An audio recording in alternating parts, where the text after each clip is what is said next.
Hi guys, easy ആയിട്ട് ഒരു decor ചെയ്താലോ, ഡെക്കറായിട്ടോ പ്ലാന്ററായിട്ടോ ഒക്കെ യൂസ് ചെയ്യാൻ പറ്റിയ അടിപൊളി സംഭവം ഉണ്ടാക്കിയാലോ. ഇതൊരു വാച്ചിൻ്റെ എന്ന ബോക്സ് ആയിരുന്നു. ഞാൻ ഈ അടുക്കളത്തെ പരിപാടികളൊക്കെ ചെയ്യുന്നത് കൊണ്ട് പണ്ട് എനിക്ക് എൻ്റെ മാമി തന്നതായിരുന്നു ഇത്. കുറേ വർഷങ്ങളായിട്ട് അങ്ങനെ കയ്യിൽ വെച്ചിരുന്ന് ഇപ്പോഴാണ് ഇതിനകത്തൊരു ആർട്ട് ചെയ്യാനായിട്ട് സമയം പറ്റിയത്. അപ്പോൾ അതിന് ടോപ്പിലൊരു കവർ പോലെ ഉണ്ടായിരുന്നു. അപ്പോൾ ഞാൻ ആദ്യം അതങ്ങ് കട്ട് ചെയ്ത് മാറ്റി.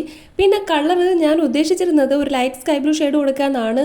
പെയിൻ്റ് എടുത്ത് നോക്കിയപ്പോൾ പെയിൻറ്റ് തീർന്നൊന്നും അല്ലായിരുന്നു, കട്ടിയായിട്ടിരിക്കുകയായിരുന്നു. പിന്നെ അടിക്കുന്നതൊക്കെ ഇങ്ങനെ കുത്തിയെടുത്തു. കുറേ കാലമായിരുന്നു ഈ വഴിക്കൊക്കെ ഒന്ന് വന്നിട്ട്. പിന്നെ അതിനെ ഒരു ലൈറ്റ് ബ്ലൂ ഷെയ്ഡാക്കി മാറ്റാൻ വേണ്ടിയിട്ട് കുറച്ച് വൈറ്റ് കളർ ആഡ് ചെയ്ത് ഒന്ന് മിക്സ് ചെയ്ത് സെറ്റാക്കി എടുത്തു. ദെൻ അതിനെ ഒരു സ്പോഞ്ച് വെച്ചിട്ട് കംപ്ലീറ്റ് ആയിട്ട് ആ ബോട്ടിലോട്ട് ആക്കി കൊടുക്കുന്നുണ്ട്, കളർ ചെയ്ത് കൊടുക്കുന്നുണ്ട്. ബ്രഷ് വെച്ച് കളർ ചെയ്യുന്നതിലും ഒരു സ്പോഞ്ച് യൂസ് ചെയ്യുകയാണെങ്കിൽ ഒരു കംപ്ലീറ്റ് ഫിനിഷിംഗ് ഒക്കെ കിട്ടും.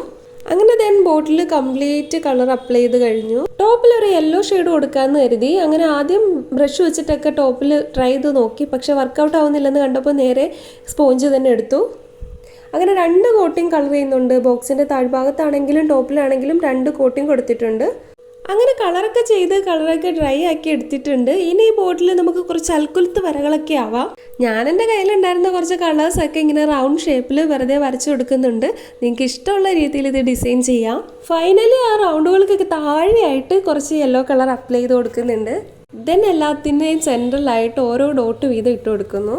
ഇതേ ഇപ്പോൾ ബോട്ടിൽ ഇങ്ങനെ കിട്ടിയിട്ടുണ്ട്. ഇനി ഇതിൽ ഒരു ഔട്ട്ലൈൻ കൂടി, ഒരു ബ്ലാക്ക് ഒരു സ്കെച്ചോ അല്ലെങ്കിൽ ഒരു ബ്ലാക്ക് ജെൽ പെന്നോ എന്തെങ്കിലും യൂസ് ചെയ്തിട്ട് ഒരു ഔട്ട്ലൈനർ കൂടി കൊടുത്തു കഴിഞ്ഞാൽ സെറ്റ്.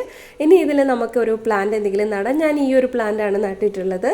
ഈ പ്ലാന്റ് ആകുമ്പോൾ നല്ല സ്ലോലി കിളിച്ച് വരുന്ന നല്ല ഭംഗിയുള്ളൊരു പ്ലാന്റാണ്. ഈ ഒരു കളറിന്, ഈ ഒരു യെല്ലോ കളർ ഷെയ്ഡിന് നല്ല മാച്ച് ആവുന്നുള്ള ഒരു പ്ലാന്റാണ്. അപ്പോൾ ഇന്നത്തെ വീഡിയോ ഇഷ്ടമായെങ്കിൽ ലൈക്ക് ചെയ്യാനും ഷെയർ ചെയ്യാനും സപ്പോർട്ട് ചെയ്യാനും മറക്കല്ലേ. ഇനി അടുത്ത വീഡിയോ കാണാം. ടാറ്റാ.